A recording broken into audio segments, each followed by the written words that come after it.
Thanks so much, Bob. At this point, I'd love to introduce Ruedi Hauser from the Massachusetts Clean Energy Center, who will go over a new federal funding opportunity around EPA Clean School Bus Program. Ruedi? Awesome. Thank you, Quentin, and thank you, Bob. So again, my name is Ruedi Hauser. I am a program manager at the Massachusetts Clean Energy Center. And like Quentin mentioned, we're here to talk about the open funding opportunity from the EPA for the Clean School Bus Program. So we can go to the next slide there. The open opportunity this time around is a rebate round. The EPA has offered both grant and rebate style rounds. So this one that we're talking about, we can go to the next slide, is the rebate opportunity. So just a quick overview. The funding for these programs was established through the bipartisan infrastructure law, which allocates $5 billion over 5 years for the replacement of existing school buses with zero emission and clean school buses. So again, this time around, it is a rebate opportunity. We can go to the next slide. And we're just going to go over some of the high level points for the program, who's eligible, how to apply, some of the funding levels, and then an opportunity to go through some questions and some outside references for more detail. So we can go to the next slide. So during this round, the EPA is offering up to $965 million for the replacement of buses with school buses with clean school buses or zero emission. Eligible activities under this funding round include the vehicle themselves and then additional infrastructure funding, or additional infrastructure costs that come up, the chargers themselves, costs that are incurred with the installation, any kind of upgrades that are needed to the depot. And like previous rounds, the EPA does have two different distinctions of applicants. You will have your priority districts, which must meet a list of prioritization criteria, and then your non-priority districts. So super high level, the only major changes from previous rebate rounds to this one is the increased number of buses under one application, which is now 50 vehicles per application. You can still apply with as little as one, whatever your district is finding is the best fit for them. And then in this round, there is decreased amount of funding per vehicle. So all of this information is being referenced directly from the EPA Clean School Bus website. All of those links will be provided, and we can definitely get into more detail at a later date. So we can move to the next slide. So eligible entities under this program are state and local governments, public charter schools, tribal organizations, nonprofit transportation associations, and then eligible contractors on behalf of their districts. Next slide. Like I mentioned earlier, there are two distinct application pools. The priority criteria are outlined here. I won't go into too much detail, but if a district is not already listed on the priority list established by EPA, there is an option for self-certification for a district. You can find all of those requirements and more specific detail on the EPA Clean School Bus website. So we can go to the next slide. Perfect. So the funding allocated for each replacement vehicle is broken up by priority status. So as a priority district, you get higher levels of funding versus the non-priority districts.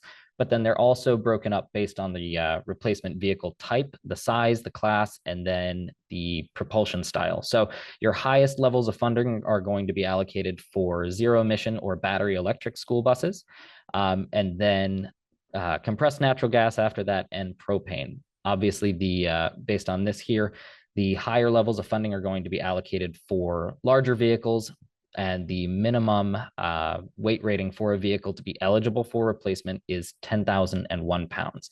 Additionally, a district can ask for $20,000 per replacement vehicle that will be ADA compliant using wheelchair lifts.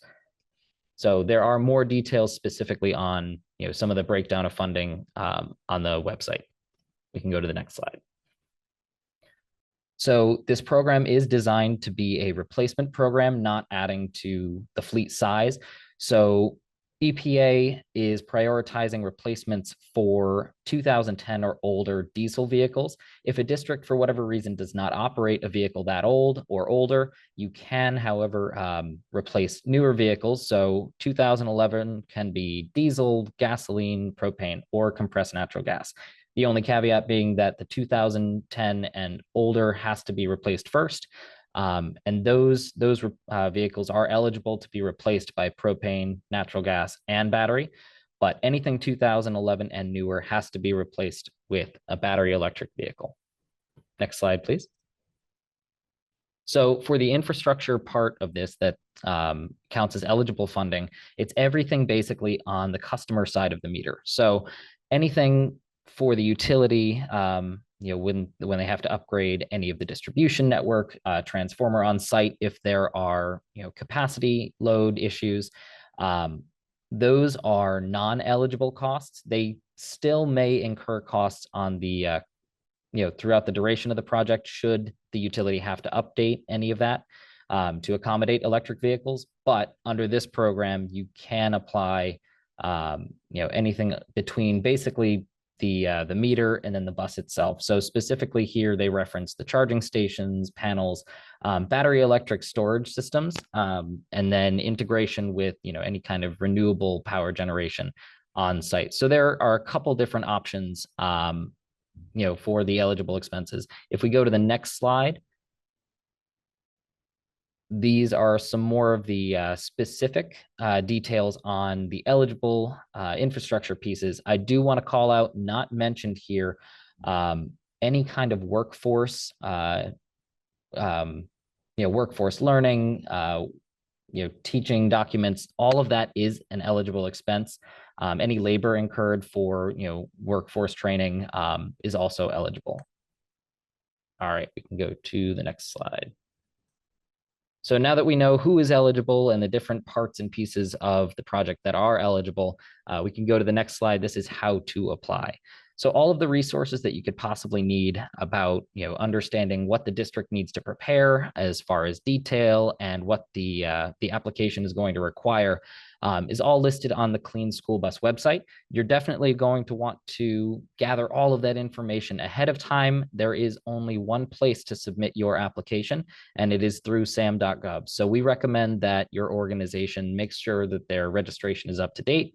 I do know a couple districts that have had issues, lapsing with inactivity. So make sure that your organization is registered. There are no additional issues there, and you've got everything ready and have access to the application at least a full month before the application deadline. So gathering your information, registering with sam.gov, and then making sure you're completing a fully complete application. EPA will not consider any partial applications, so you're just going to want to make sure you're looking that over pretty thoroughly. And again, the application is due on January 9th by 4 p.m. Eastern time. However, we do recommend you submit all of that information at least a week or so in advance, and make sure that your registrations are up to date, probably about a month before that deadline. All right, we can move on to the next slide.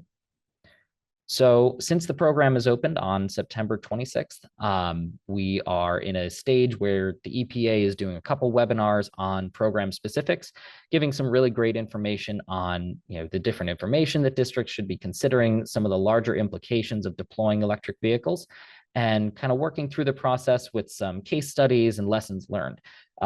Prior to the applications being due, there is also a Q&A portion of time with EPA where they're gathering questions that are being asked. I believe, yes, here. So November 14th is the last day to submit questions to EPA. They will generate a larger Q&A list and post that to their website. I will say on their website currently, there are a couple links that'll be provided here in the chat. But there is quite a wealth of information based on the previous rounds of funding that have come out. So if your district has questions, likely they've been asked in the past. So definitely go ahead and check out that website. All right, go to the next slide. Perfect. So these are just the upcoming webinar topics that are approaching us. November 7th is the next one, and you can register for these topics on the EPA Clean School Bus website. We have passed 2 webinars already. However, do not worry, you can still access them. All of the webinars are recorded. They're posted on YouTube, and you can access those links through the EPA Clean School Bus website. And we can go to the next slide. So in summary here, there are some great resources available to ask more specific questions about, what your district's needs are and how that aligns with the clean school bus opportunity. Again, this is a rebate opportunity. You can apply with 1 all the way through 50 vehicles. There are quite a few different options for applying either with project partners or on your own as a district. There is a great there's a great opportunity to learn more and keep on top of deadlines with the listserv opportunity through EPA. So make sure you sign up for that. They'll send you regular emails about, progress, upcoming deadlines, just a lot to be aware of before it actually happens, which is really great for those of us that tend to be a little bit busier. And again, big flag there. The application deadline is January 9th. We do recommend submitting well in advance, but should you have questions, there are a couple different emails here that you can contact, and then more resources online. So we can go to the next slide. This is just the website that you should go check out, and then the Clean School Bus inbox. The EPA staff have been phenomenal about response time. They are very happy to help out however they need to. So definitely feel free to give them even some of your harder questions. They'll figure out the answer one way or another. We can move to the next slide. So beyond the federal opportunity, here in Massachusetts, the Massachusetts Clean Energy Center runs an electric school bus program called ACT School Bus. It's Accelerating Clean Transportation. We run 2 different programs under that ACT name. So the first program is the Advisory Services Program. We can go to the next slide. This program essentially provides free electrification planning support to any and all districts that are interested. Currently, we have support available up to 25 school districts. We are welcoming applications from districts that are interested in learning about what it's going to take to electrify their fleets.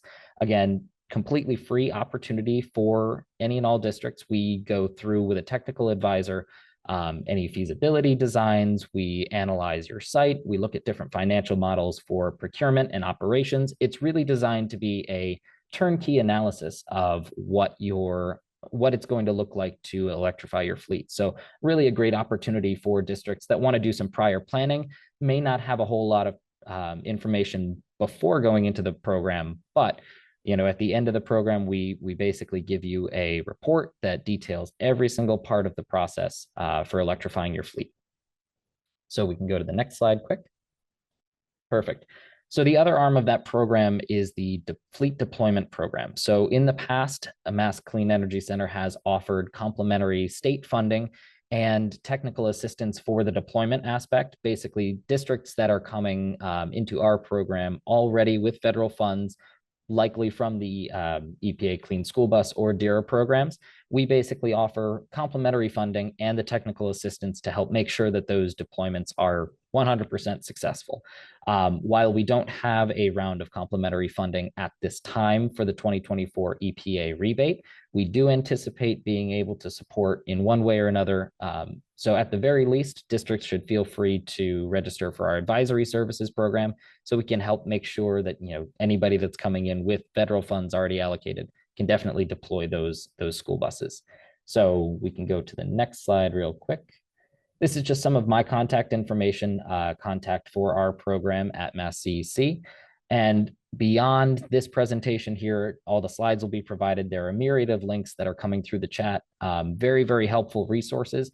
And if you do find yourself in the unlikely position of not finding your answer on the website, we are happy to facilitate an answer. We'll do some question and answer after we finish up with the rest of the presentation. So that is it on my end. I will turn it back to our hosts. Thank you.